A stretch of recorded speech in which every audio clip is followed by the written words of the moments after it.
Welcome back to the show. I'm Mike. I'm Kenny. And we got a crazy episode for you tonight. We have the Jason Wahler with us. You might know him from Laguna Beach or the Hills.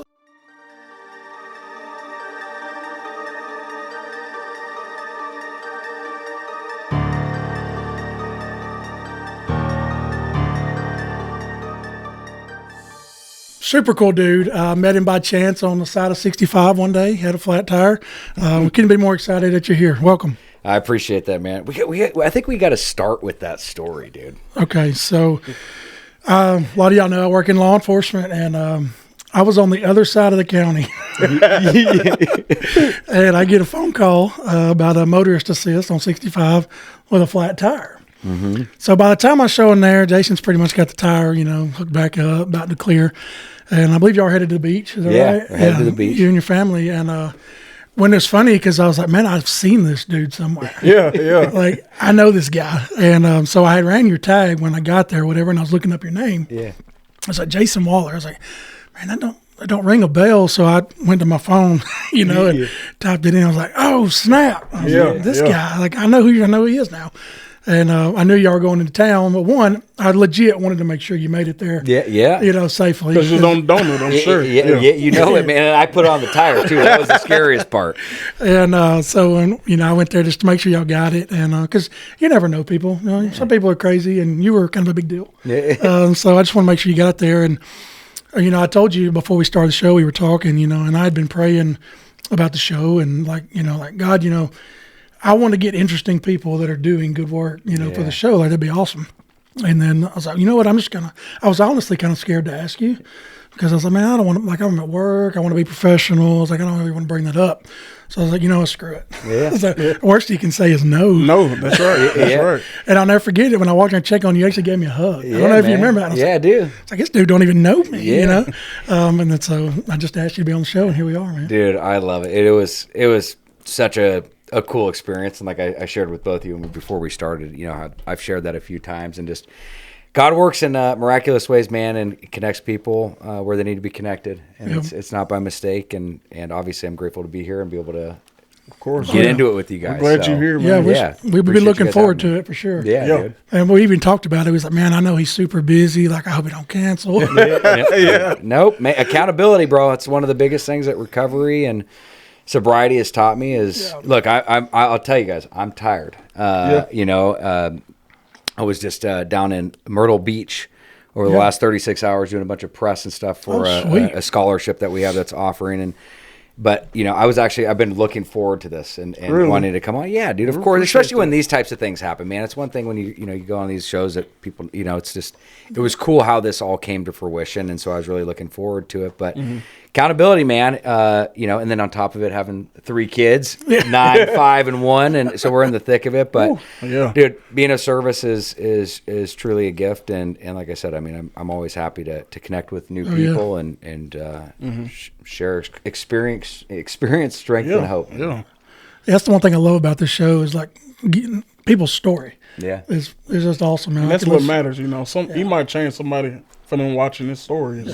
So we're glad to have you on here. I appreciate it, man. All right, so we got a lot to dive into, and like I said, it's going to be a lot of fun. But we got to start with the obvious, okay? MTV. Laguna Beach in the Hills. I know you've probably told the story a billion times. A billion. Okay, but dude, what was that like? Like, how in the world did that happen? Man, it was a trip. I mean, that whole experience, I look back, man, and look, I grew up with a pretty normal, upbringing and amazing family, good parents, So you lived in Laguna Beach? Lived in Laguna, was growing up there. I mean, baseball was my thing. That was the sport that I was pursuing and wanting to continue. And surfing, skating, snowboarding, I mean, I was just kind of your average kid that grew up in Southern California.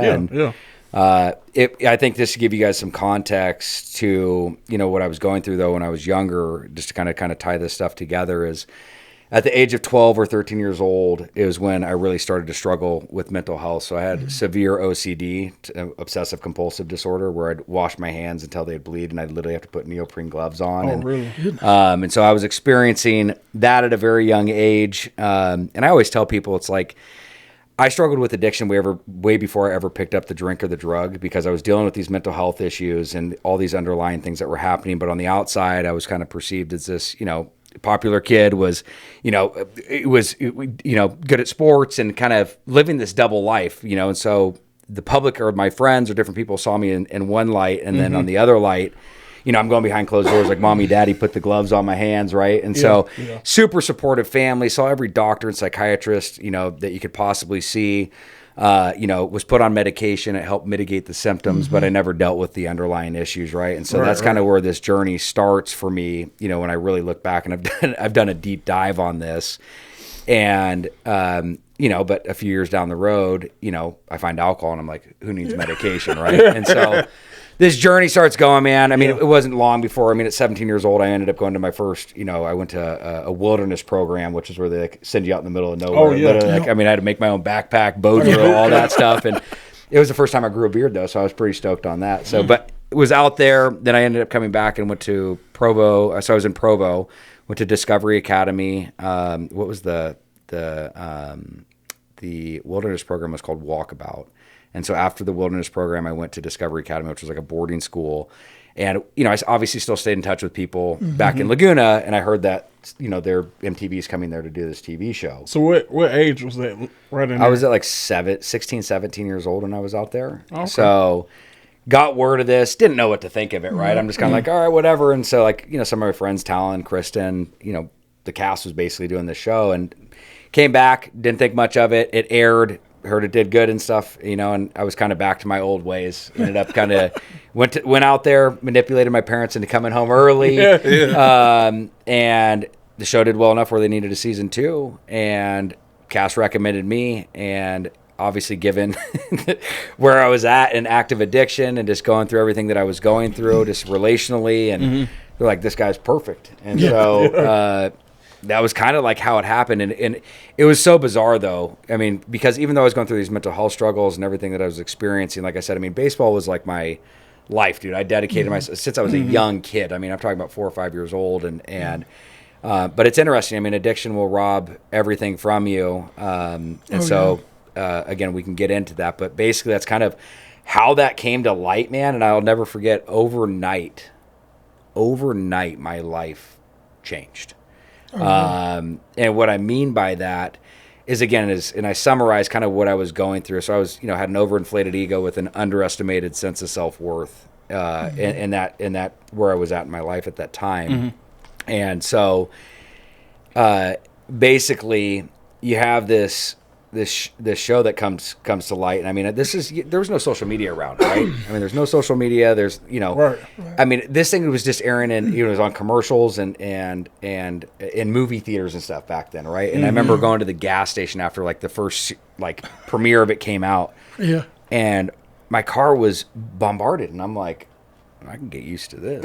You know what I mean? Like in a good way. So it's like, again, as I say all that to say this, I was deflecting from all the stuff that was really going on. Right. Now I'm going to suppress all these issues that I was dealing with to, have this focus on it. So that just added fuel to the fire, So it was Laguna Beach first? Laguna was first. So that came out in 2004.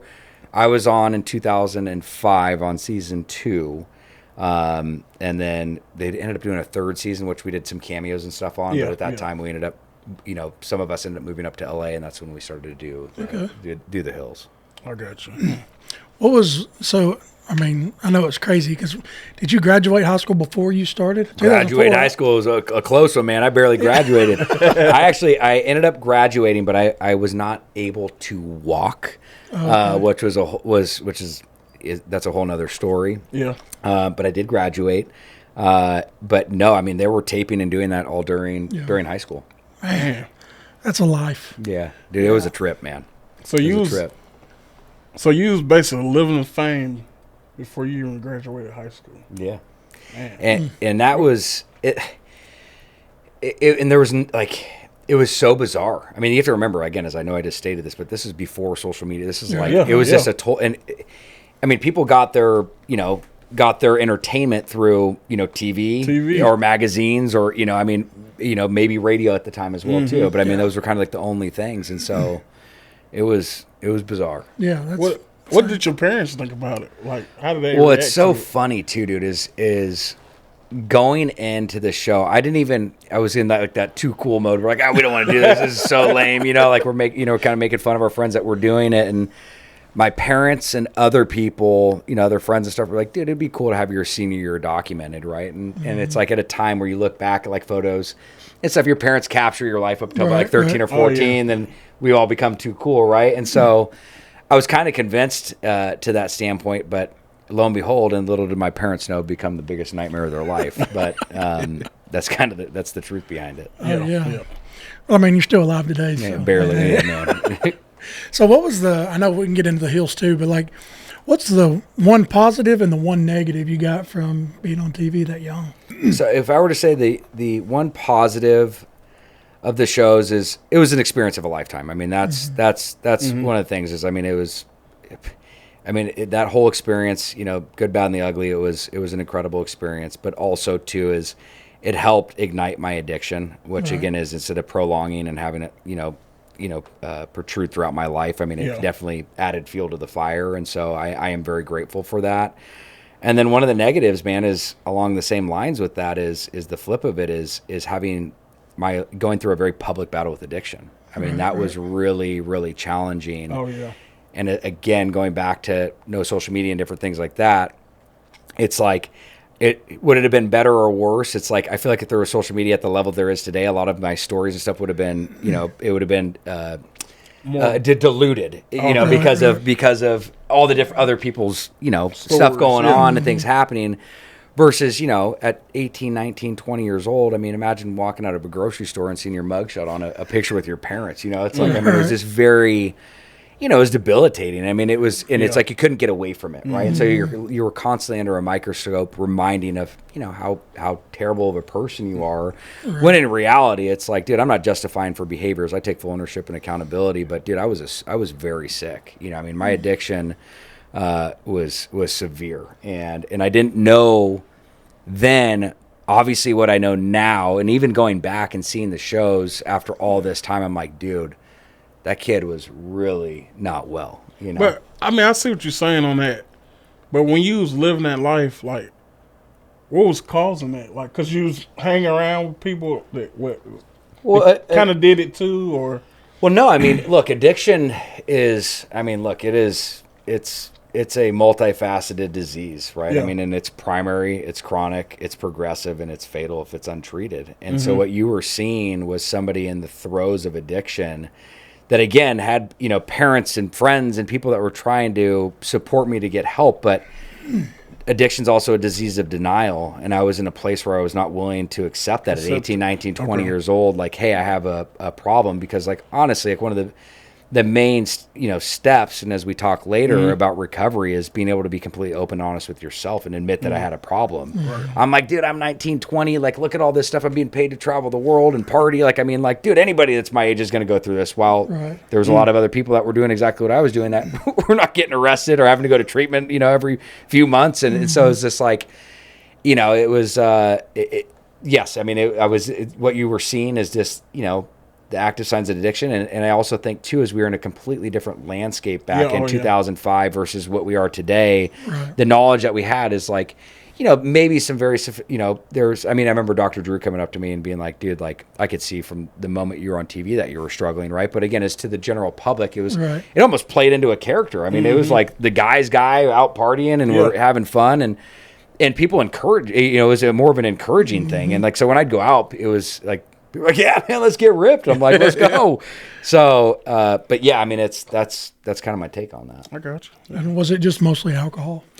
No. The primary thing was alcohol. I mean, I always say like my DOC, my drug of choice, is alcohol. Mm-hmm.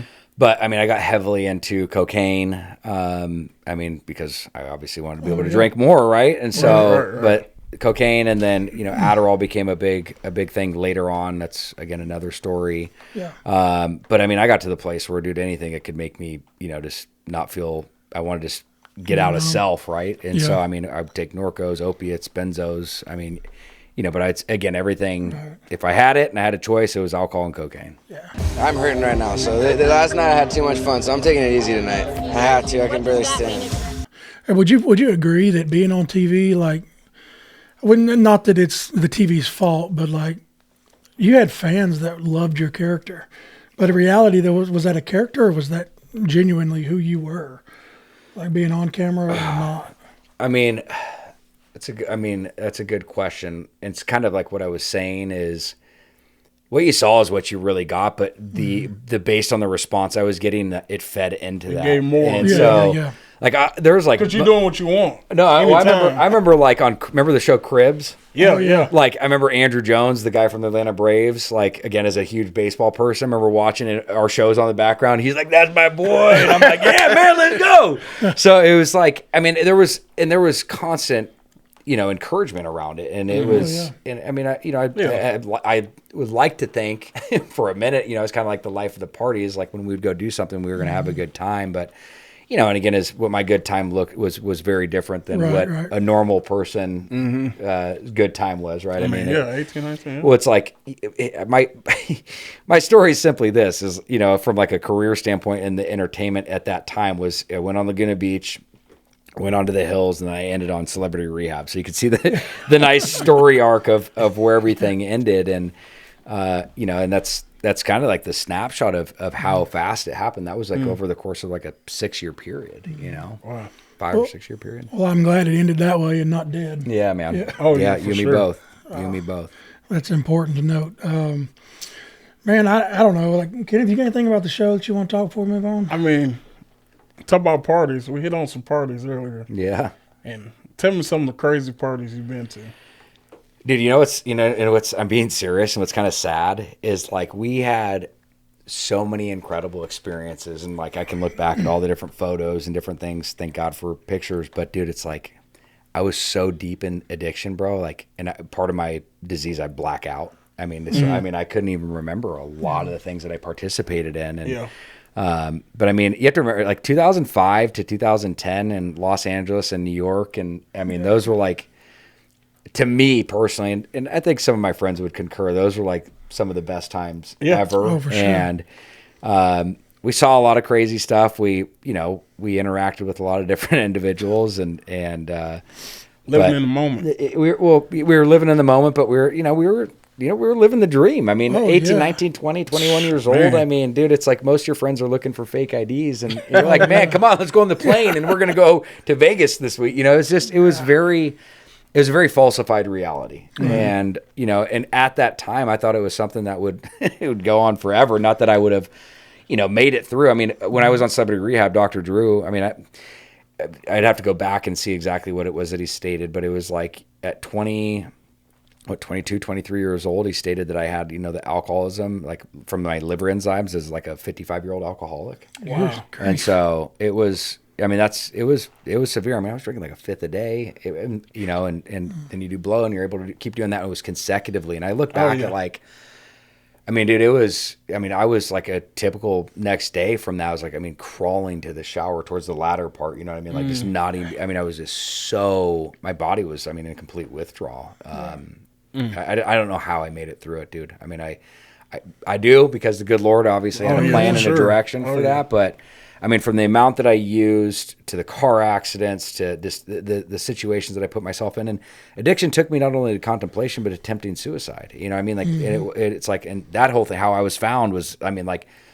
there was definitely somebody looking out for me, right? And so, yeah, man, I'm definitely grateful to be alive, and it's awesome though, because we're able to, and I love doing stuff like this, because I always tell people, by expressing vulnerability, it creates humility, and it allows an opportunity for people to have some real true connection, a sense of safety, and a sense of relatability. And so, wouldn't change it, man. Well, that's one thing we try to get. We want genuine, We don't want to just do a fake show and, remove the paint and all that and just make it real. So, what was like your mom and dad, like, what was it like for them? Have you ever talked to them about what it was like and what they went through, and nights of praying for you, or how'd that work?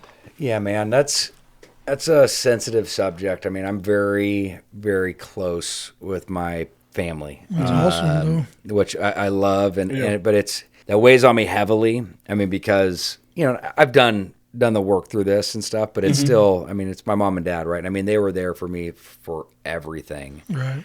But I'd be lying to you guys if I didn't say that, you know, just in a few years of what I had put them through, I mean, they physically, mentally, emotionally aged 10 or 15 years. You know what I mean? And I remember seeing that. And that was part of my moment of clarity. You know, I mean, I put my parents through, you know, I put them through hell.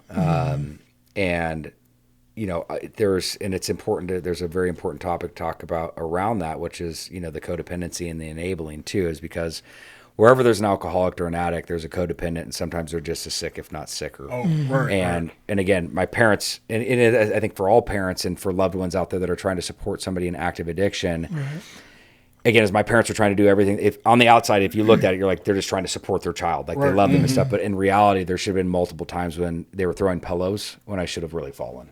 Right. And so, you know, and so they obviously learned through that. And I mean, that's even later on down the road, part of my story with my wife, you know, after having years of sobriety and then relapsing again, which we'll talk about. But, you know, the moment of clarity that really ended up, you know, helping me make one final attempt after all the treatment centers, after jail. I mean, I was arrested multiple times, ended up doing, I don't know, probably 120 days collectively between, you know, all the arrest and jail. And, but the moment of clarity was just sitting with my mom and dad yet again in a therapy office. And it wasn't like something, you know, was necessarily different this time. I mean, we'd been in these rooms so many different times, but my dad just looked over at me and he just said, Jason, Mom and I don't know what to do anymore. You know, our marriage is suffering. The family is at a complete loss. And we just lie here like two planks of wood waiting for the phone call that you're dead. And, you know, he had a tear running down his face. And I was just like, there's truly this moment of clarity where this light, like, it was like, I don't know why, but this, like, God was speaking to me of like, dude, I didn't care enough about myself to commit to it.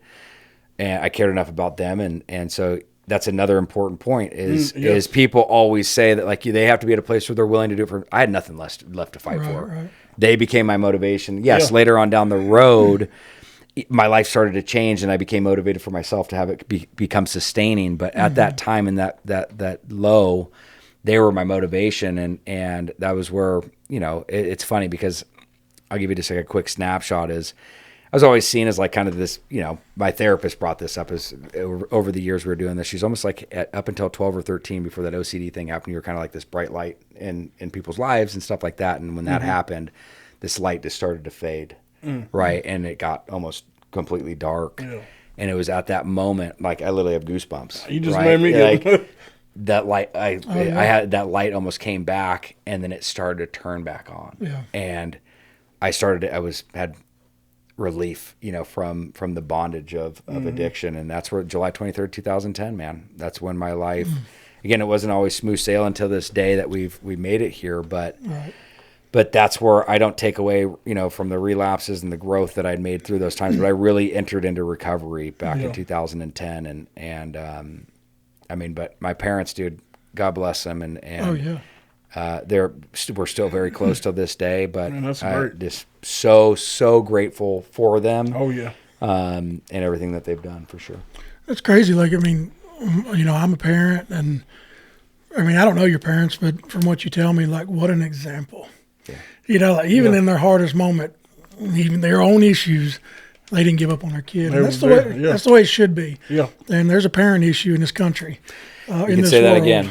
I'll tell you, you hit such an important part, man. I mean, for me personally, and what I see with all the people that I've come into contact, and after being around this, you know, when it comes to mental health and addiction, specifically, even more so in addiction, what I see is the two biggest issues. And yes, there's a lot of you know other issues that go along with this, but is the lack of parenting and edging God out. I mean, I think those are some of the two biggest contributors to why we're dealing with mental health and substance abuse issues. I mean, that's if I could put a nail in it, those are the two. And mental health has got, you know, a lot bigger over the years. And I think that's why. Well, look, the leading cause of death in America for 50-year-old individuals and younger is substance abuse and mental health. Yeah. I mean, that's the leading cause of death in America.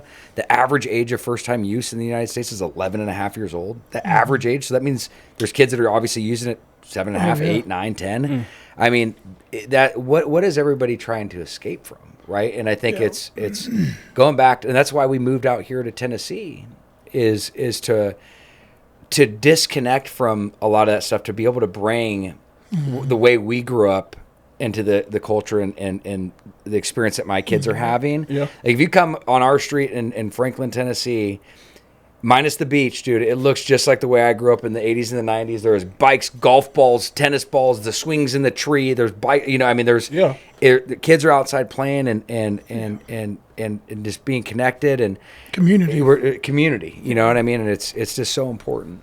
Oh yeah, I think it's a culture problem. Yeah, for sure. Because in law enforcement, like finding a 15-year-old that ended their life, why? Yeah. Like you got so much to live for, So much potential, yeah. It blows my mind that that's even an option for kids today. Yeah. Adults, you're old enough to make your own choices and whatever, but kids, it shouldn't be like that. Yeah. It's sad, man. It's really sad to see, and I think that's the alarming part, man. Is we have a mental health crisis, we have a substance abuse crisis. We have a problem with people just being present and in the moment, and right. we obviously are starting to see the repercussions and stuff from COVID, but now we obviously see the influx with issues with social media. And there's a lot of elements to this, but it's like we're already dealing with this issue, and like we're approaching the biggest advancement in technology with AI. Right. And I'm like, to me, it's really hard to fathom or process that, because when you really look at it, the longest living study at Harvard is around happiness. You know what the number one form of happiness is? Human connection. Oh, and that's a good point. Yeah. So if you look at that, and what are we doing as a society? Yeah. We're taking that. Taking all, yeah. So, people are talking to AI as their companion, their therapist, their girl, whatever they're doing. And I'm a very common sense person, dude. I don't think I'm the smartest person in the room by any means, and I just surround myself with a lot smarter people. But I just look at common sense stuff, and it's just like you look at this, and it's like how do you not just see kind of what's happening out there, right? And that's my take on that.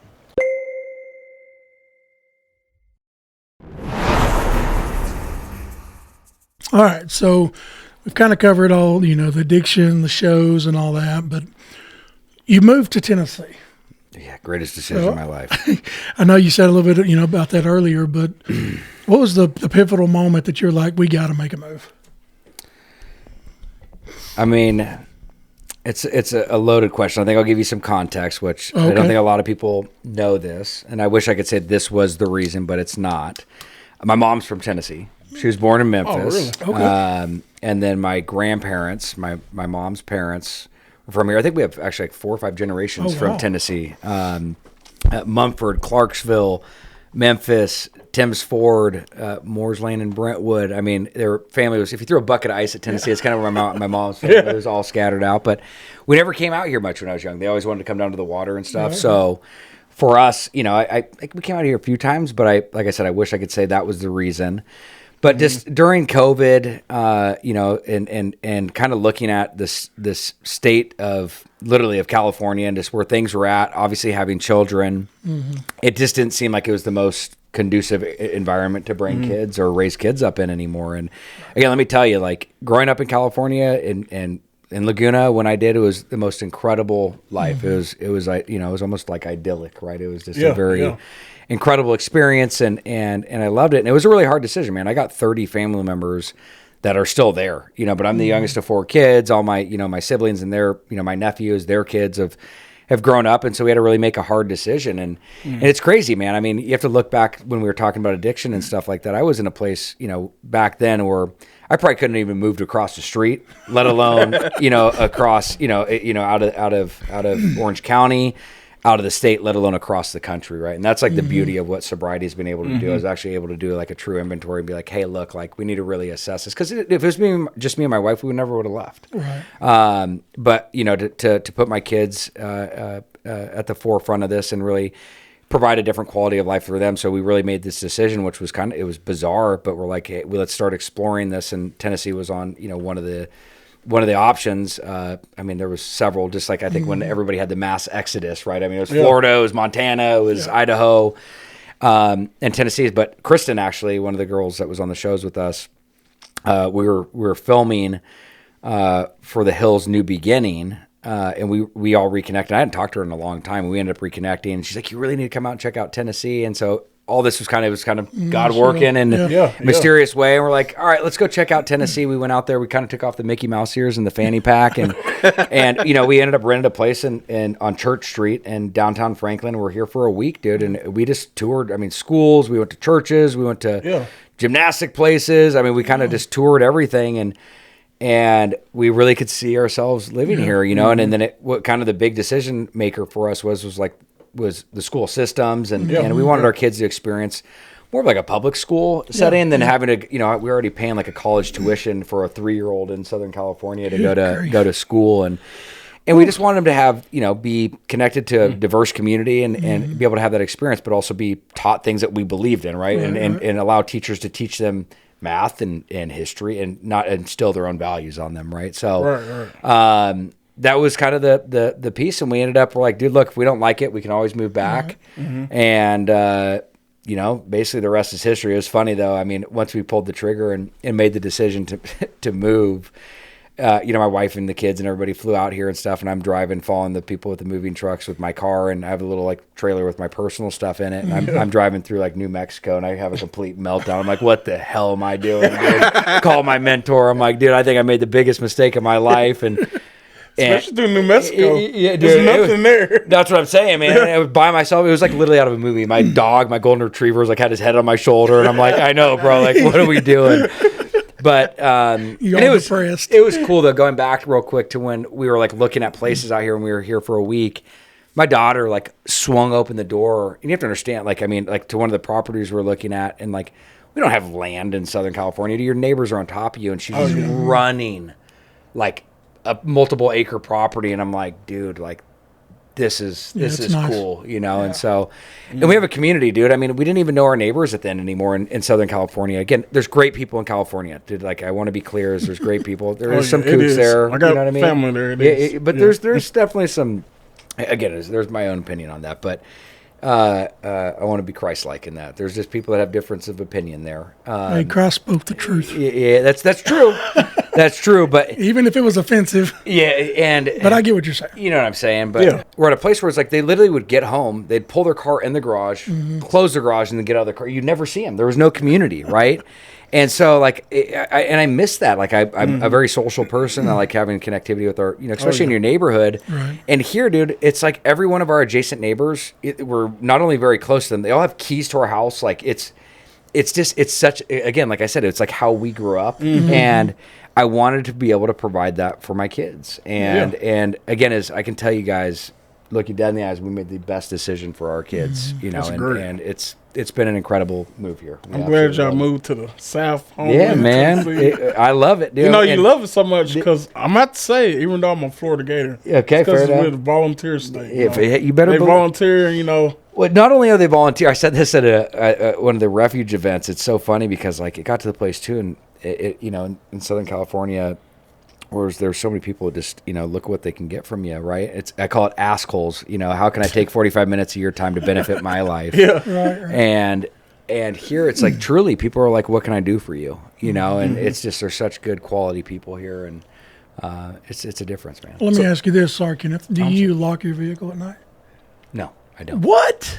No. Come on now. You got to lock. I drive. You still got to lock it now. You got to lock your car up. Hey, I leave my keys in there if you guys want to take it, man. Golly. There's still crazy people out there now. Fair enough, but I got you guys I can call, Yeah, that's right. That's right. True. It might take me a few minutes to get to Franklin, though. It's okay. We got a helicopter for you. Yeah, there we go. I wanted to ask you, you made this transition 4 years ago. What's the best food you had since you've been to Tennessee? Because I know California food is good too, because they got a lot of good variety of different foods. Yeah. I've been there multiple times, but when you come to the South and you get some good South food. Well, it's barbecue for sure. I would say some of the best brisket I've ever had in my life is here. Yeah. You can't beat the barbecue in the South, man. It's everywhere, but it's good. It's good. I think I gained like 15 or 20 pounds when I first moved here, dude. I was just like, all right, probably should lay off on all this barbecue. Now, Kenneth, I gotta ask it. Yeah. because I've said it on a few podcasts because like it blows my mind. Have you ever had deep fried beef ribs? I don't know if I've had deep fried beef ribs. If you ever get the chance, you need to try it. Dude, I'm game for. delicious. I like everything, dude. So deep, okay. I don't think that I've had that. Oh, dude, I had never had it either, and there was a local food truck that we talked about before, and he batters them and just a big old rib, and fries it, and then puts barbecue sauce on it. Let's go. It's one of the best Game barbecue changer. things I've ever had. Let's in my go. life, I yeah. love that. I It's love delicious. that. Dude, I know people that watch our shows like, he talking about beef ribs Is there a again. spot? Is there a spot though that you should get it from? It's 2 spots in Columbia Yeah. Okay. that I know of, and it's Booker's. Squeals, Gills, and Clucks. And Clucks. How far away is it from here? He's a food truck. It's here locally in Columbia, Yeah. like downtown. Is it Columbia. like close? Like after but this, they're I can not- go get some? They open every now and then, like 2 or 3 times. Well, that's not going to help me, bro. I want to Yeah, try yeah. it after I leave here. So who am I going to? I'll send you the info. Yeah, Okay, fair we said- enough. And then another one's Big E's. Yeah, Big East has some too. But Coming for you. do you ever Coming come for down you. to? This is off topic, but do you ever come down to Columbia much? I think this is like I haven't been here much. No, Really? no. Oh, we, it's- we have some baseball stuff that we've been out here for. Kids yeah. play travel ball and stuff, and Okay, so. But no, I mean we're in this place right now where we're wanting to explore more. Right, right. And so I mean, not only are we the most bordered state, you know, I mean, I think we have 8 or 9 states that Oh, yeah. surround us in the country. So we want to do more exploring. We're actually going to do an RV trip and stuff that'd be fun. next week. So we're going to cruise around, but I just need to be even from a more local standpoint, dude. We haven't been to like Gatlinburg. We haven't been to Pigeon Forge. Oh, yeah, you gotta go there. you gotta do Well, you know, mountains out there. But Smoky, the mountains man. here is different, you know. Yeah, I know, but I got a lot of making up I got to do. Well, if you're ever in town, you just text me and let me know, and I'll tell you where you need to go. That, But- I will for sure. There's, I think once Friday a month or something like that, they have First Friday is what they call it. Okay. It's a big community right here in the big courthouse, the square. Let's I don't know go. if you saw it come in, but they block it off and all the local shops and all that, and people just walk around everywhere. No way. It's a Homemade big, goodies cooking, and all homemade. kinds of stuff all over. All coming through. You Yeah. have to let me And- know when the next one is. And Mule Day, you know anything about Mule Day? No. Dude, come on, man. You got to educate. I don't me. even know how to explain it correctly, Kenneth. Kenneth, what's Mule Day? First week of April, and it's like everybody just come together in the community, and you just have a big parade, and they have some out in the park for like mules, and People come go. from all over the like country. 200,000 to 300,000 Really? people come. It's a packed house. Well, I'll be looking for my invite, you guys. Oh, it's free. You come on. Well, you got to remind me though. Let's Oh go. yeah, yeah. Tell you what, next year I'll text you, and if y'all can come, I'll hook you up. Let's do it. It's a lot of fun. The kids love it. My girls do. And that's why I love. I mean, Franklin. They have very community-driven events down in Oh, yeah. downtown Oh, Franklin. oh, So, yeah, so I know, dude. We're all about that stuff. We participate in all those types of That's things. great, man. Yeah, it's a big community thing out here. But anyways, I guess we get back on topic now. It never fails. Food kind of derails us a little bit. Dude, From what we're I'm talking always. about. I love talking about that food. Oh yeah. So you moved to Franklin. Talk about your family. Is it your wife and your 2 kids? Is that right? So I got 3 kids. So kids. it's my wife Ashley, my daughter Delilah, who's 9. I got Wyatt, who's turning 5 here soon, and then August, who just turned 1. So Oh wow. Oh, wow. we're in the thick of it. Yeah, you We're in are. the thick of it. But wouldn't trade it for a thing, man. It's we're heavily into sports and stuff now, which has been really, really fun, and just to watch your kids develop and grow, and it's a really, really cool season of life right now. Oh yeah, ain't nothing like it. Of course, I got 2 daughters, so what's it like being a girl dad versus a boy dad for you? Well, dude, so my daughter is actually the first girl in our family in the last 40 years. Oh wow. So I have no nieces.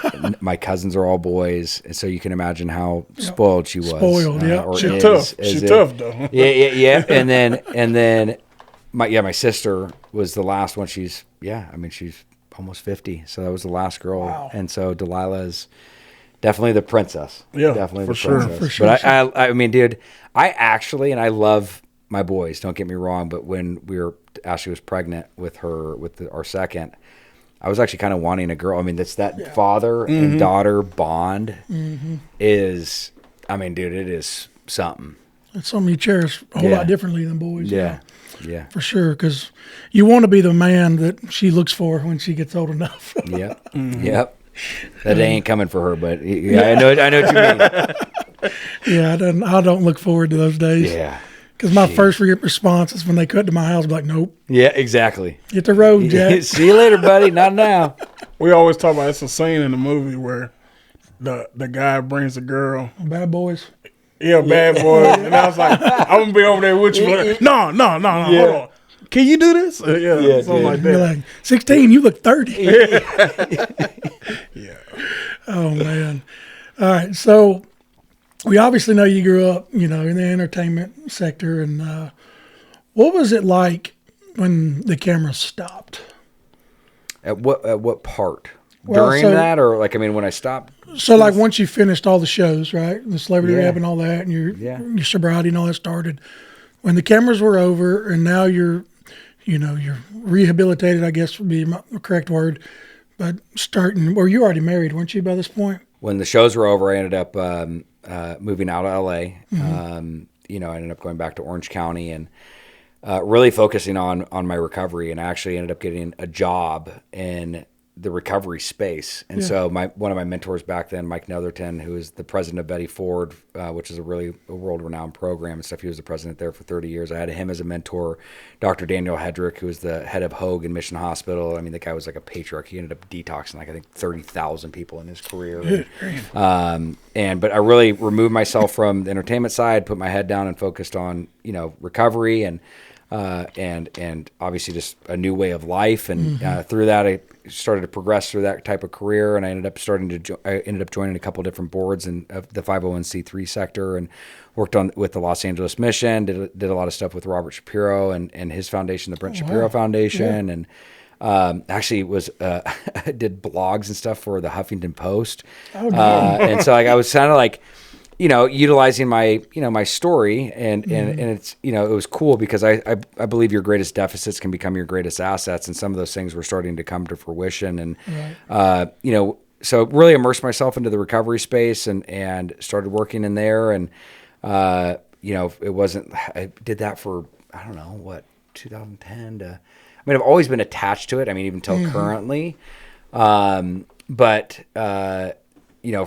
there, I did several different jobs in the recovery, recovery space at different companies, and then ended up going back into television. I had the unique opportunity of going back on The Hill's New Beginnings, which it was cool to kind of really go back on.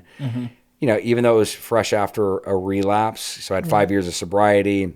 Ended up relapsing, and I think it's really important to state this for people because where that relapse happened is everything that I had done to get that 5 years of sobriety, I stopped doing.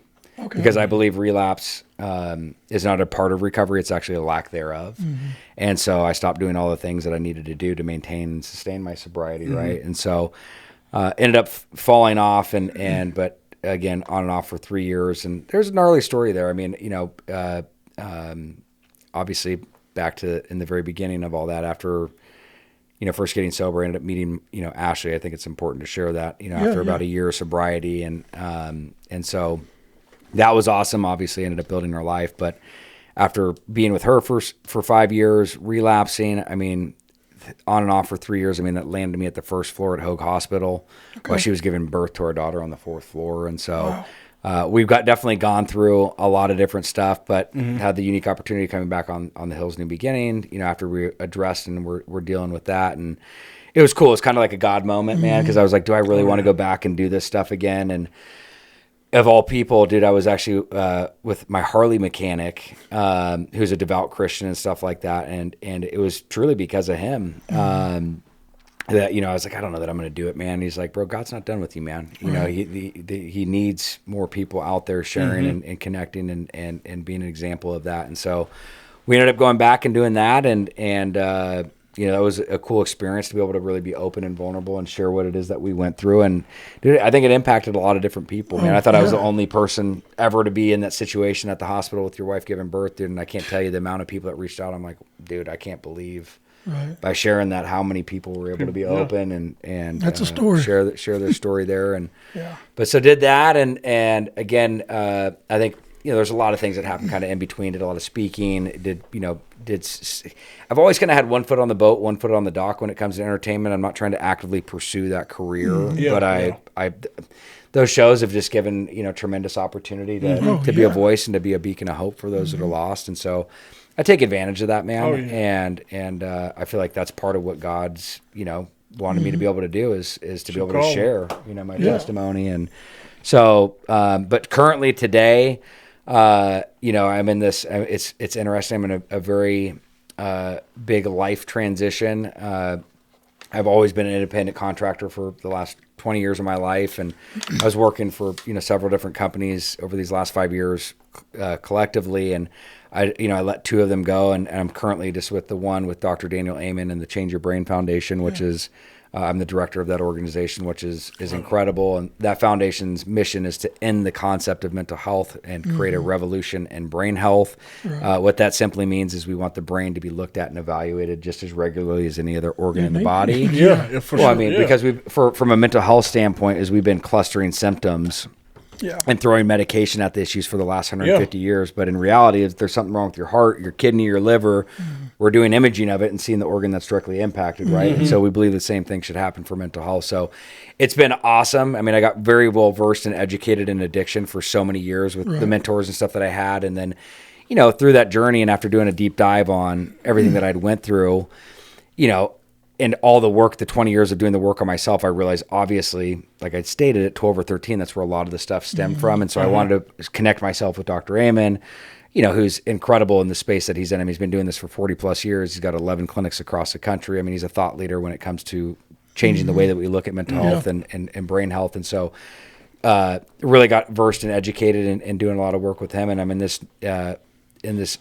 new chapter of, there's a few things that I wish I could share more about right now that are coming to light. And one of them I can share is wanting to do a book on all of this stuff. There's just been so much that's happened, and actually starting another business endeavor, which is exciting, and it has to do with substance abuse and mental health and being a direct resource for people to be able to help them. And so it's interesting, man. I'm in this major shift in life and loving what I'm doing, loving the current stuff where I'm at. I'm still doing speaking around, my story, but really too, these last 6 to 7 months, I have been deepening my relationship with the Lord, which has been the most important thing. And it's like I told you guys prior to the show, I was baptized in the Jordan River when I was 13 years old. I mean, my dad was a deacon at the church. I mean, I grew up going to church, and and I knew all about Jesus, but I didn't know him. And so moving to Tennessee, another beautiful thing is by coming here that really helped deepen my walk. But these last 6-7 months have been the deepest I've ever been. I mean, getting into daily scripture.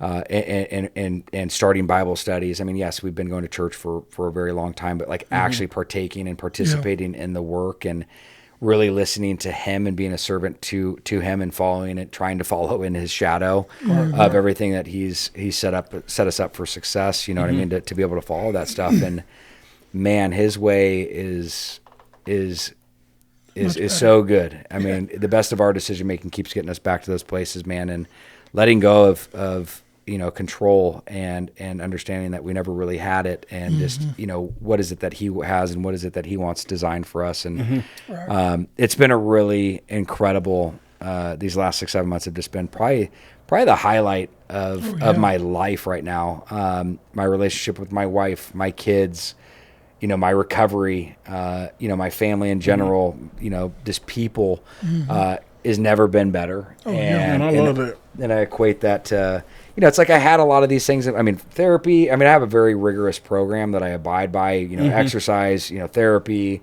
just routines that I have. But like the one thing that I could see that I was really missing, I was like, dude, I had a good life, but man, this is just elevated at 10x. And so for those that are out there, man, I highly encourage getting connected with the Lord. And it's so funny, man, because I'm a visual learner.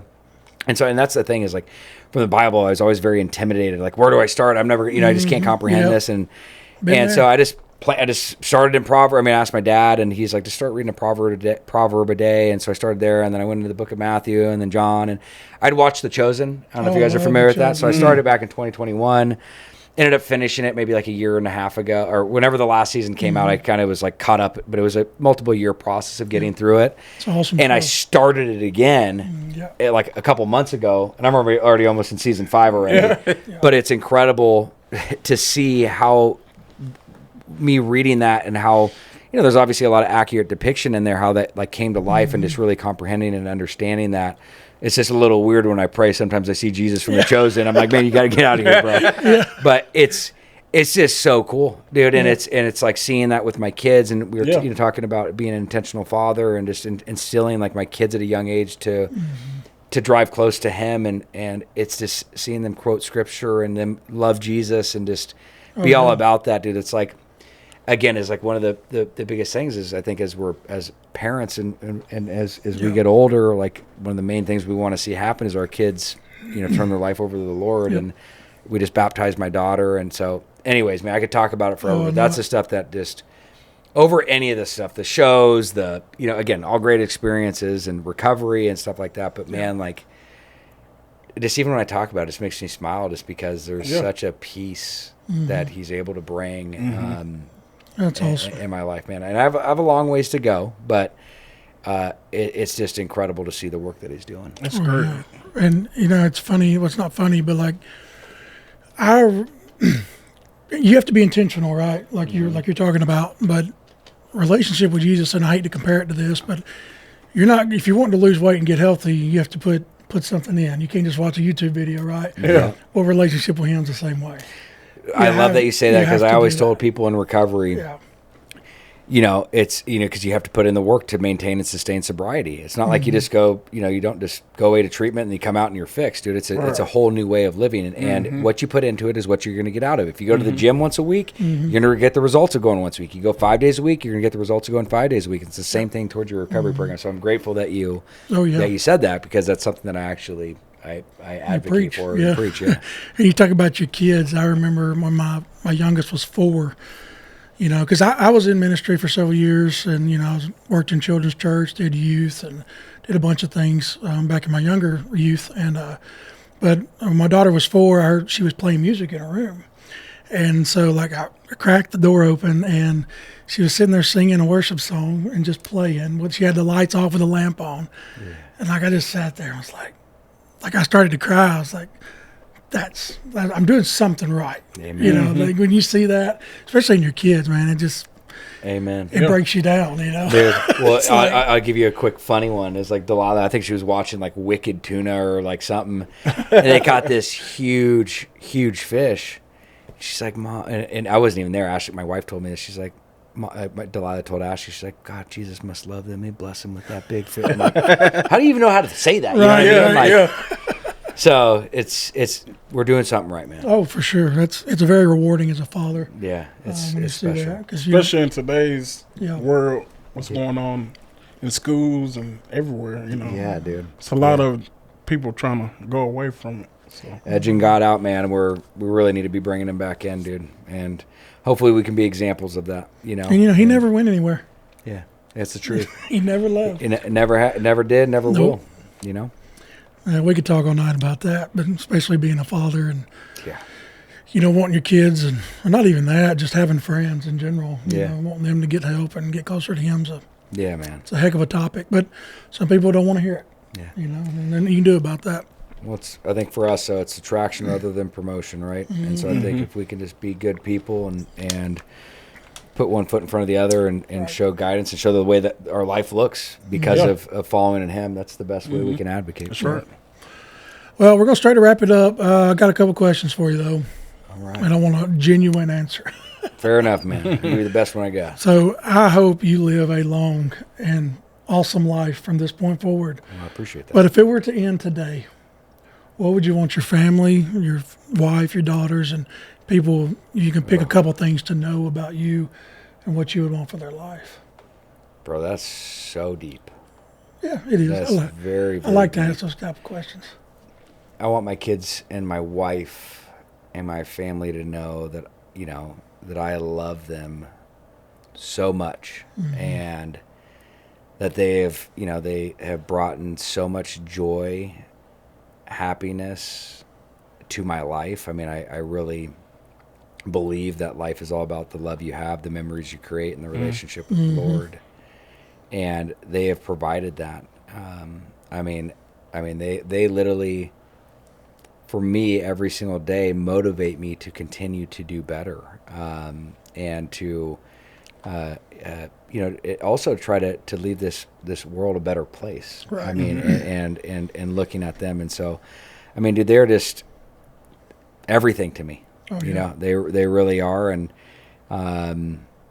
if I were to pass away today, it goes to what we just said, is that I hope that they develop and maintain and sustain a relationship with the Lord, because that way we'll see each other again.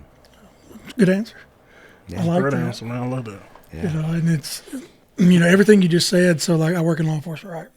And there's always an opportunity that you may not come home, right? So a couple of years ago, me and my buddy, we were on shift together, and we was like, it's not that we're giving up, right? But if something were to happen to me today, I would want somebody to hand my wife and my children a letter. And when I wrote those letters out, that was the hardest thing I've ever done in my life, because how can you fit that many words, in like a page or two letter? So weird you say that, because I actually have on my notes a letter that I started to Delilah and Wyatt, that it's not finished yet, but if something ever happened. And it's interesting, but it's specific to each one of them. Right. And I think it's important for everybody to do that, because we, again, I got to see my father-in-law, my wife's dad, passed away unexpectedly. He was dirt biking. He ended up having a heart attack, but he had a letter in his book that I know my wife and her sister just cherish. You know, yeah. So that's a good one. You're gonna have to ask me that again when I'm full speed. Yeah, and what's crazy is so that buddy of mine I was talking about, he's the only person that knows where they're at. Yeah, And but I mean, I just wanted something that I like that. that my family could have. But now, as they get older, I keep having to change it. Yeah. So it's you're not a baby anymore. Now you're 5. Yeah. And so I have to kind of edit them and work with it. But I just, when you said that, it made me think about that. And what do you leave your family? That's it. So again, we could talk on that as well all night. But last question. Well, and I think real quick. Oh, go ahead. I think it's super important for me too, is I hope that I would be able to instill good morals, values, and I think this, leaving them with good morals and values is another important thing that they can, reflect on. Yep, that's a big thing for sure. You kind of touched on this next question a little bit. We talked a little bit before the show about it, and I know you can't speak for her, but your wife. All that she, endured, and and the reason I'm asking this question is for somebody watching this that may be in a marriage that a wife is, hanging in there, right, for their spouse. After conversations you've had with her, what's some advice you would give for a spouse that's hanging in for the other? Well, it could be husband or wife, but I know. But somebody that's going through it, that's going through the addiction and a the loved recovery. one that is. A loved one that is supporting somebody that's in active addiction. Right. It's a really tough place. My heart goes out to anybody that is in that, because, again, addiction is cunning, baffling, and powerful, man, and it is really challenging. And I think the best thing I could advise, based on what my wife ended up having to do, is gaining knowledge and insight around the disease of addiction. Educate yourself, because at the end of the day, nobody has the power to change anybody, but we do have the power to influence change. And so the way you respond to that behavior, which is simply boundaries, Right. Is going to be the best advice that you could possibly give somebody. I wish there was, and I know it's so hard and so complex. And again, even with all the knowledge and understanding that I have around this, I have a lot of family members that have struggled with addiction and stuff like that, where I've literally had to bring outside support and help to navigate this because I have a bias on the situation. So it's also understanding the role that you play. And again, it's important for families. Like oftentimes they are always playing the doctor, the therapist, the psychologist, the case manager, when in reality, they're just the mom and dad, or they're the sister or the brother or the grandparent. And it's like, again, you need to understand it goes back to what we talked about. It's like you can love and be supportive, but it also gets to a place where you need to bring in support too, and get people that are experts within that space. Like I always use the analogy. It's like, dude, there's something wrong with your car and you take it to the car mechanic. You're not going to be over the shoulder of the car mechanic trying to tell him how to fix it. Yeah. So it's like, okay, hey, look, you're dealing with a disease, dude. Again, this is a disease, and it is a very, very gnarly and a deadly disease.